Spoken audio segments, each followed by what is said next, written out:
Il arrive un moment, dans le silence d'une journée trop lourde, où l'esprit murmure à peine « Je n'en peux plus ». Ce n'est pas un cri de faiblesse, mais un appel profond à être entendu. Ce n'est pas le monde extérieur qui hurle, c'est le monde intérieur qui se fissure en silence. Et dans ce murmure discret, il y a toute la vérité d'une âme qui s'essouffle à force de tenir. On pense souvent qu'il faut continuer malgré tout, que la fatigue mentale est un obstacle à surmonter par la volonté. Mais le bouddhisme nous invite à un retournement. Écouter plutôt que lutter. Il ne s'agit pas de vaincre la fatigue, mais de lui faire de la place, de lui offrir l'hospitalité de notre pleine présence. Car ce que l'on fuit s'agrandit, mais ce que l'on accueille se transforme. Lorsque l'esprit dit « stop », il ne demande pas une solution, mais une pause sacrée. C'est une invitation à descendre du flot agité de nos pensées et à toucher le fond paisible de notre conscience. Le véritable courage d'ici n'est pas de continuer, mais de s'arrêter pleinement, honnêtement, humainement. Reconnaître que l'on est fatigué, ce n'est pas s'avouer vaincu. C'est au contraire un acte d'une rare lucidité. Dans un monde où l'on nous pousse à produire, sourire, performer sans relâche, dire « je suis fatigué » devient une forme de rébellion douce. C'est le début d'une sincérité envers soi, d'une vérité que l'on n'habille plus de faux semblants. Le bouddhisme enseigne que tout ce que l'on nie se renforce. Si tu refuses de voir ta fatigue, elle se glissera partout, dans ton corps, tes mots, tes silences. La reconnaître, c'est l'embrasser comme un maître de passage. C'est s'asseoir au milieu du tumulte et dire « Je te vois, fatigue, tu es là et tu as le droit d'exister ». En cessant de fuir, on découvre qu'il n'y a rien de honteux à être épuisé. Ce n'est pas une défaite, c'est une conséquence. Une conséquence d'avoir donné trop longtemps, sans se donner à soi. Et dans cette reconnaissance douce, un espace s'ouvre. Un espace où la guérison peut, enfin, commencer. Il y a des jours où l'extérieur est calme, mais l'intérieur hurle. Les pensées s'enchaînent comme des tambours, les inquiétudes dansent sans fin, et même le silence semble bruyant. Ce tumulte intérieur, invisible aux autres, est l'un des fardeaux les plus lourds à porter. Car il nous accompagne partout, même dans nos rêves.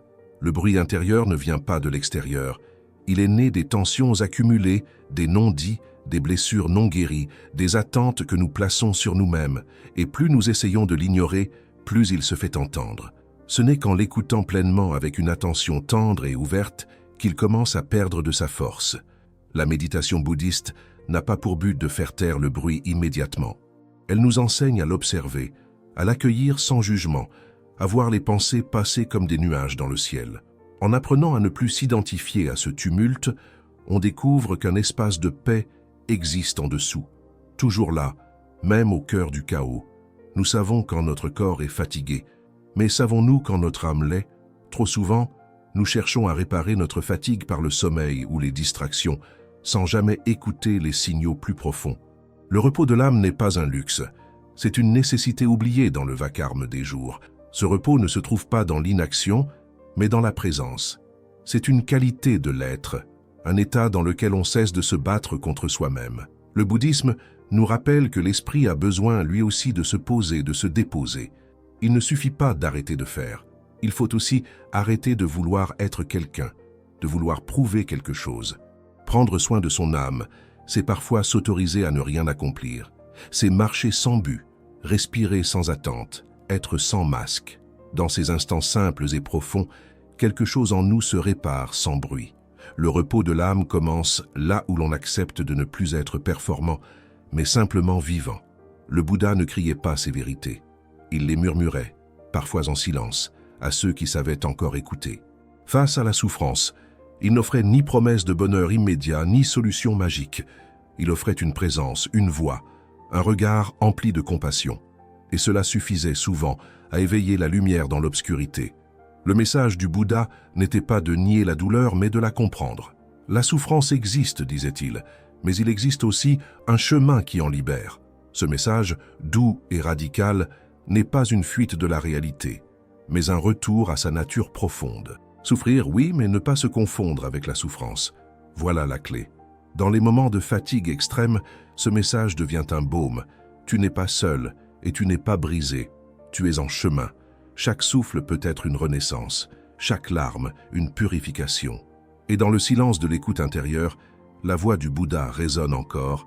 Reviens à toi. Là est la paix. Il y a dans chaque instant une porte invisible. Une porte vers l'intérieur, vers un espace où rien ne presse, où tout est déjà là. La pleine conscience ou sati est cette invitation sacrée à cesser de courir vers un ailleurs. Elle nous dit « ralentis, regarde, sens ». Ce n'est pas une technique, c'est un art de vivre éveillé à ce qui est. Nous vivons souvent comme si la paix était au bout de nos efforts. Mais le Bouddha nous enseigne que la paix est déjà ici, sous les couches de distraction. Il ne s'agit pas d'ajouter, mais de retirer ce qui encombre. La pleine conscience, c'est l'abandon des automatismes, le retour au souffle, à la sensation d'être vivant dans le présent. En revenant à l'instant, on revient à soi. On cesse d'être emporté par le flot des obligations pour redevenir l'océan lui-même. Dans cette attention douce au moment présent, l'esprit se repose. Il n'a plus besoin de prouver, de fuir ou de prévoir. Il se contente d'être, et cela suffit. Nous sommes devenus des êtres conditionnés à produire. Même le repos est parfois vécu comme une faute. On culpabilise de ne rien faire, comme si la valeur de notre existence dépendait de ce que nous accomplissons. Mais ce conditionnement n'est pas naturel. Il est appris, et donc il peut être désappris. Le bouddhisme nous rappelle que la véritable liberté ne réside pas dans la performance, mais dans la libération du besoin d'être performant. Dans cette société épuisée, ralentir devient un acte de sagesse. Refuser de courir pour être reconnu, c'est revenir à une dignité intérieure que rien ne peut éroder. Nous ne sommes pas des machines, nous sommes des consciences en chemin. Et parfois, le plus bel accomplissement n'est pas d'avoir fait, mais d'avoir été, d'avoir respiré consciemment, d'avoir ressenti un rayon de lumière sur la peau, d'avoir écouté le silence. La vraie réussite est celle qui allège, et non celle qui écrase. Quand la douleur monte, notre premier réflexe est de l'éviter. On cherche des distractions, des solutions rapides, des échappatoires. Pourtant, ce que le Bouddha nous enseigne est à contre-courant. Assieds-toi avec ta souffrance. Ne la rejette pas. C'est dans cette rencontre que commence la véritable transformation. S'asseoir avec sa douleur ne signifie pas s'y attacher, mais l'accueillir comme un visiteur, lui offrir le thé de notre attention, sans jugement, sans impatience. Cela demande du courage, mais c'est aussi un acte de profonde compassion envers soi-même, car la douleur n'a pas tant besoin d'être effacée que d'être entendue. Et dans cette écoute, un miracle discret se produit. Ce qui semblait insupportable devient supporté par la conscience. Ce qui faisait mal devient lumière. La douleur se dissout, non parce qu'elle a disparu, mais parce que notre regard sur elle a changé. Nous ne sommes plus seuls face à elle. Nous sommes avec elle, en paix. Tout ce qui naît est destiné à disparaître. C'est une loi fondamentale de l'existence, que le Bouddha a observée dans chaque souffle, chaque feuille, chaque battement de cœur. Même ta fatigue, aussi dense soit-elle aujourd'hui, n'est pas éternelle. Elle est une vague, non un océan. Elle passera comme tout passe. Savoir cela profondément change tout. Cela nous donne l'espace pour respirer, même dans la douleur. On cesse de croire que l'état présent est une prison sans issue. On comprend qu'il fait partie d'un flux, d'un cycle, d'une danse cosmique où rien ne reste figé. La souffrance aussi a une fin, parce qu'elle a un commencement. L'impermanence est souvent perçue comme une menace, mais elle est une bénédiction déguisée. Grâce à elle, tout peut se renouveler. Grâce à elle, tu n'es pas condamné à rester ce que tu ressens maintenant. Ta fatigue n'est qu'un nuage passager dans le ciel vaste de ton être. Le ciel demeure, vaste, silencieux, intact. Et si cette fatigue n'était pas un obstacle, mais un enseignant? Et si, au lieu de la combattre, nous l'écoutions comme un vieux sage venu nous réveiller? Le bouddhisme voit dans chaque expérience une opportunité d'éveil, même et surtout dans les plus inconfortables. La fatigue, poussée à son paroxysme, peut devenir le miroir de ce que nous avons oublié en nous. Elle nous montre nos limites. Elle met en lumière les attachements que nous nourrissons, les illusions que nous défendons. Elle est ce moment où le corps dit « stop », mais où l'âme chuchote « enfin tu m'entends ». Le maître spirituel ne vient pas toujours sous forme humaine. Parfois, il se présente sous la forme d'un épuisement sacré.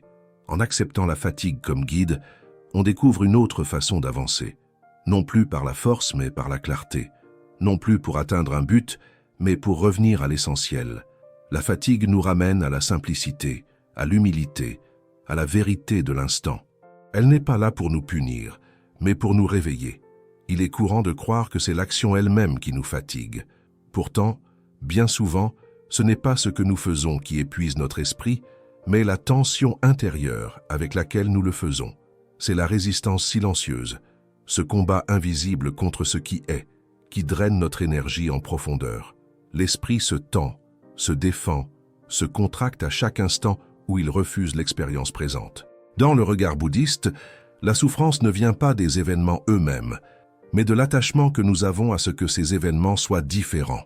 Vouloir que les choses soient autres qu'elles ne sont est un feu intérieur constant. Plus nous résistons, plus nous nourrissons l'agitation mentale, et plus notre paix s'éloigne.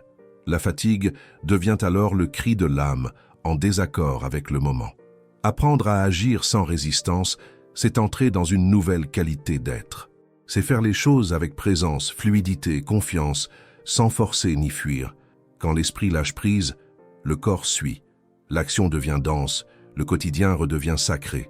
Là, au cœur même du mouvement, la paix devient possible, et l'énergie circule à nouveau sans entrave. Nous respirons des milliers de fois par jour, sans y prêter attention. Pourtant, dans chaque souffle, réside une clé oubliée. Respirer en conscience, c'est revenir à l'instant. C'est se relier à la vie sans mots, sans besoin de comprendre. Dans l'approche bouddhiste, la respiration est une ancre sacrée qui nous ramène à la maison, à notre corps, à notre cœur. Lorsque l'esprit est fatigué, le souffle devient court, haché, tendu. Mais si tu t'arrêtes un instant, si tu poses doucement ton attention sur l'inspiration et l'expiration, tu entres dans un espace de calme profond. Il n'y a rien à faire, juste à sentir l'air entrer et sortir, comme une vague qui berce le rivage intérieur. Ce simple geste peut transformer ton état tout entier. Le Bouddha enseignait que la respiration consciente est une voie directe vers la libération. Chaque souffle est une renaissance, une chance d'habiter pleinement ce que tu vis. En respirant ainsi, tu offres à ton esprit un abri. Tu lui donnes la permission de ne plus porter le poids du monde. Et peu à peu, tu reviens à ce qui est vivant, vibrant, paisible en toi.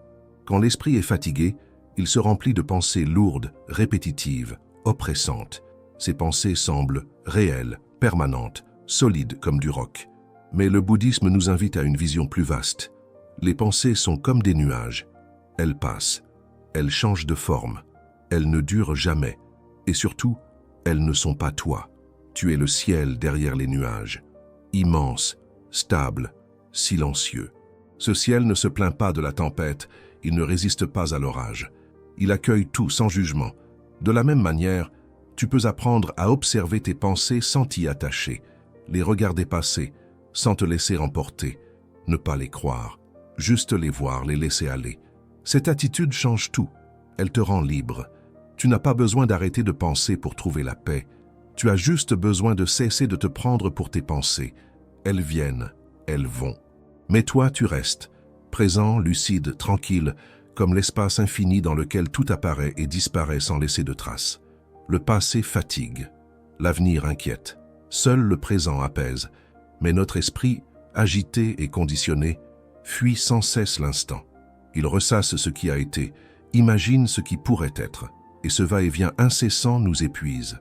Pourtant, il suffit de revenir ici, maintenant, pour que quelque chose en nous s'ouvre et respire à nouveau.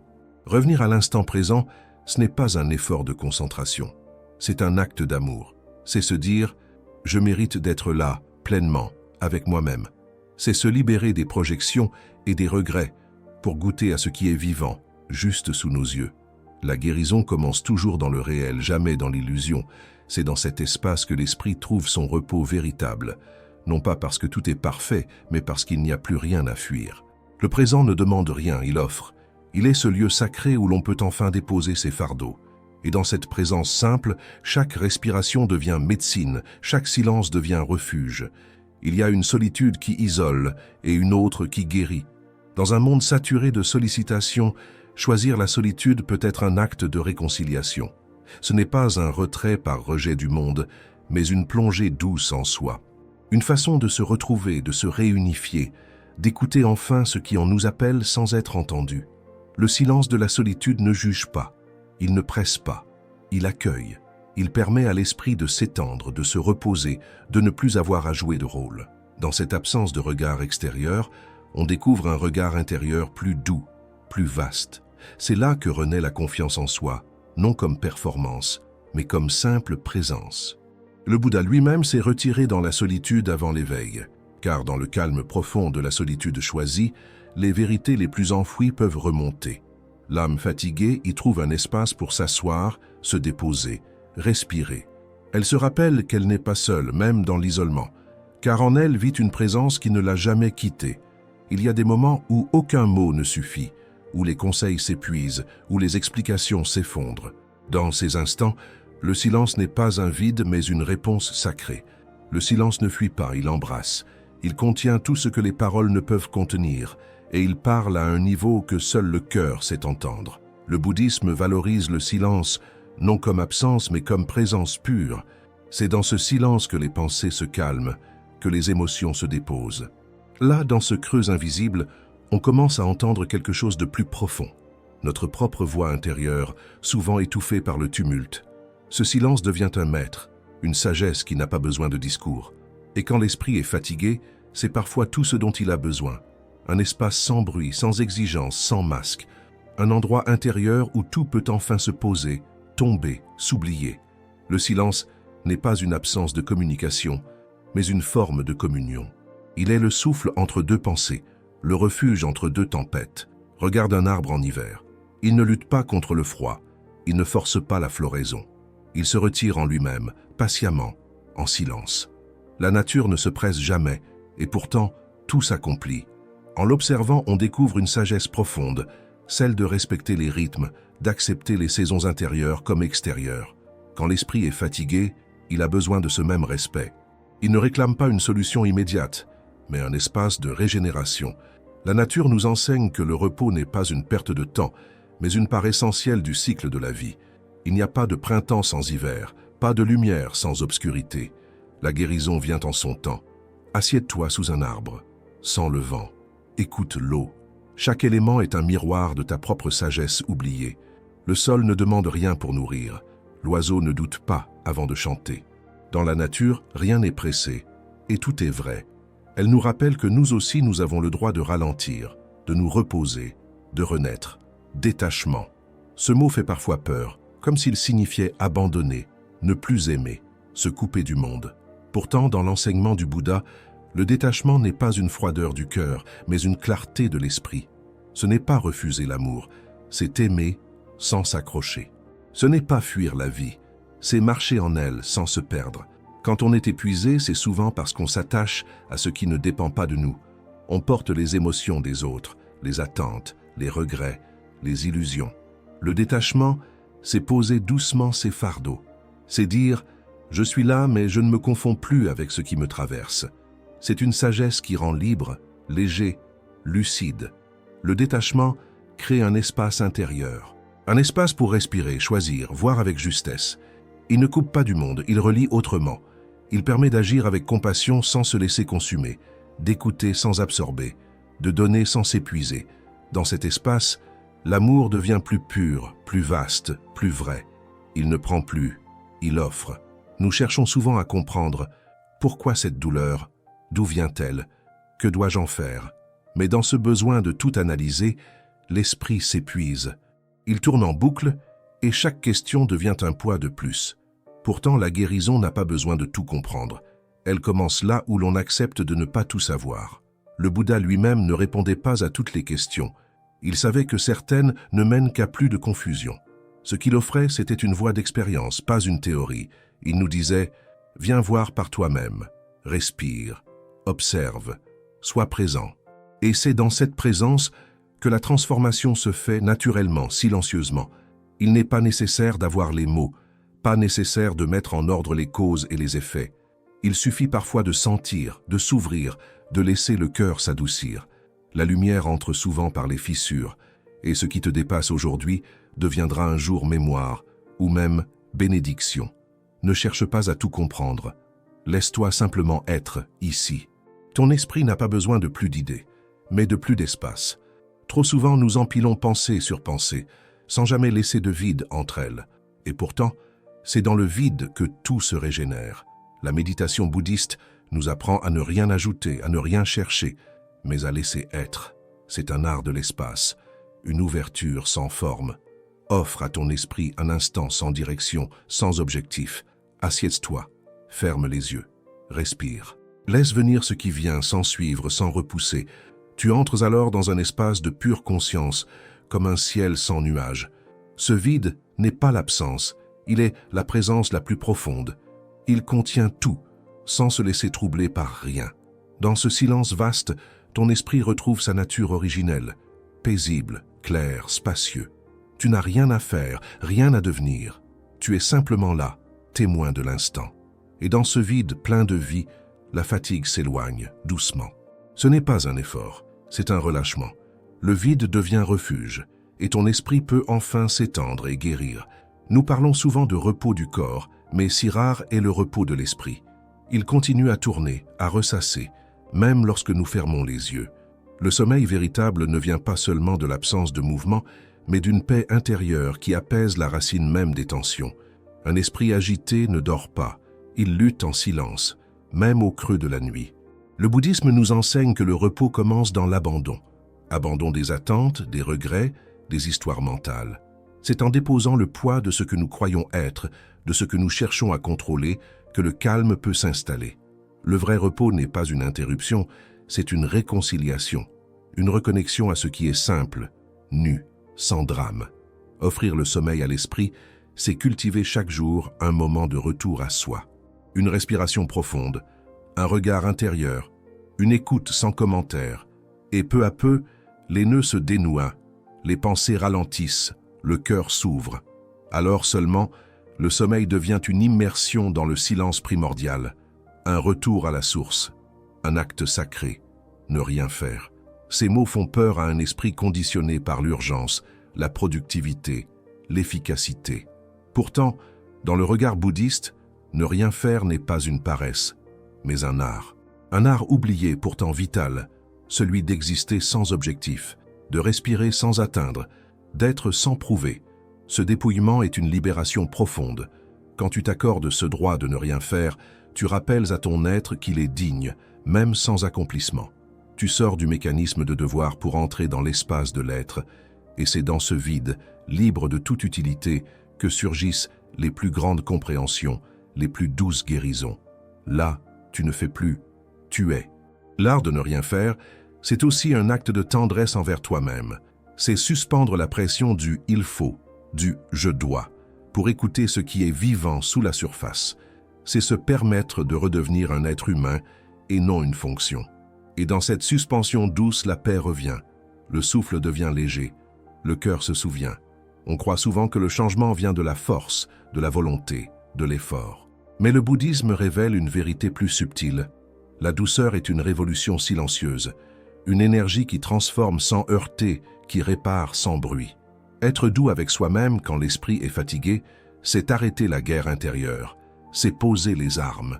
La douceur n'est pas une faiblesse. Elle est courage, lucidité, sagesse.